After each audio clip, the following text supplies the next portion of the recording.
Elijah and the prophets of Baal and the rise of Elisha. Kings 16-19, 2 Kings 1-2. A nation that forgot its God. Long before skyscrapers, airplanes and digital screens, there was a small but powerful nation called Israel, a land chosen by God to be a light to the world.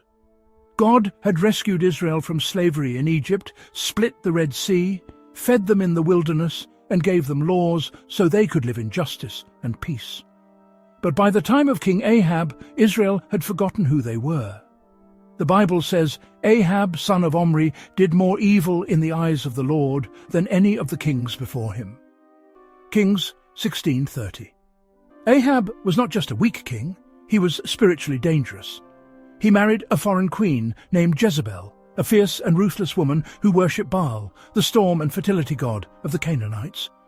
In her belief system, Baal controlled rain, crops, fertility, and wealth. Jezebel convinced Ahab to build temples for Baal, support hundreds of Baal's prophets, and force the people of Israel to worship this false god. Soon, the worship of the one true God was being replaced by idol worship. The prophets of the Lord were hunted down and killed. The people were confused, spiritually divided, and afraid.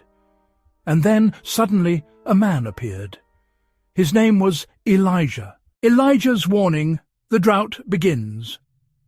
The Bible introduces Elijah without ceremony. Now Elijah the Tishbite from Tishbe in Gilead said to Ahab. 1 Kings 17:1. Elijah walked straight into the royal palace, stood before King Ahab, and delivered a terrifying message from God. As the Lord, the God of Israel, lives whom I serve, there will be neither dew nor rain in the next few years, except at my word. 1 Kings 17:1. This was not just a weather forecast. It was a divine challenge. Baal was believed to be the god of rain. If rain stopped, it would prove Baal was powerless. Then Elijah disappeared, and the sky shut. Weeks passed, months passed, years passed. The clouds refused to form, crops failed, rivers dried up, livestock collapsed, hunger spread through the land. Israel was being forced to face a question: who really controls the heavens? God provides for Elijah. While the nation suffered, God protected Elijah. He sent him to a hidden stream called the brook Cherith. There ravens brought him bread and meat every morning and evening, and he drank from the brook. 1 Kings 17:2-6. When the brook dried up, God sent him to a poor widow in Zarephath. Though she had only enough food left for one final meal, God used Elijah to perform a miracle. Her jar of flour and jug of oil never ran out during the entire famine. 1 Kings 17:8-16. Later, when her son died, Elijah prayed, and God raised the boy back to life. 1 Kings 17:17-24. These miracles proved one thing: the Lord was still alive. The showdown on Mount Carmel. After 3 years, God told Elijah to return to Ahab. The king called Elijah the troubler of Israel, but Elijah replied that it was Ahab who had brought trouble by leading Israel into idolatry. 1 Kings 18:17-18. Elijah proposed a public showdown. Call all Israel to Mount Carmel and bring the 450 prophets of Baal and the 400 prophets of Asherah. 1 Kings 18:19. Mount Carmel was believed to be sacred to Baal. If Baal was real, he would have power there. The people gathered. The prophets stood ready. Elijah faced them alone. He said, "How long will you waver between two opinions? If the Lord is God, follow him, but if Baal is God, follow him." 1 Kings 18:21.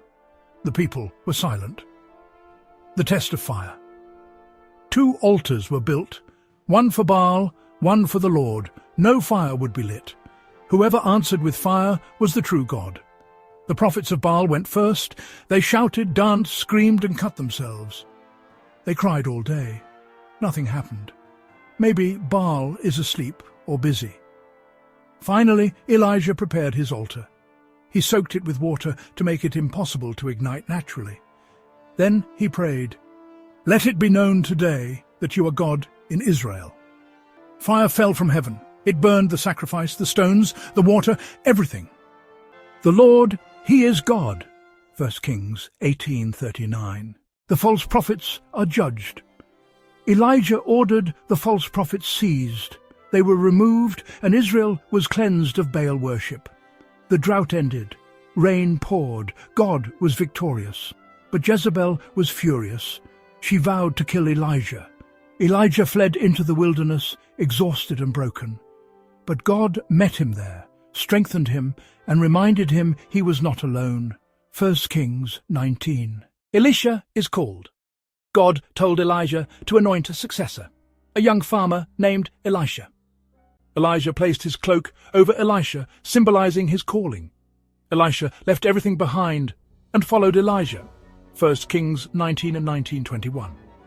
Years later, Elijah's time on earth came to an end. Elijah is taken to heaven. As Elijah and Elisha walked together, a chariot of fire appeared, and Elijah was taken up to heaven in a whirlwind. 2 Kings 2:11. Elisha cried, my father, the chariots of Israel." 2 Kings 2:12. Elijah's mantle fell to the ground. Elisha picked it up. The power of God now rested on him. And so the mission continued. The story of Elijah and the prophets of Baal teaches us that God alone is Lord. No idol, no fear, no false promise can compare to his power. And just as Elijah passed the mantle to Elisha, God still raises new voices today to stand for truth. The fire still falls. The question remains, who will you follow?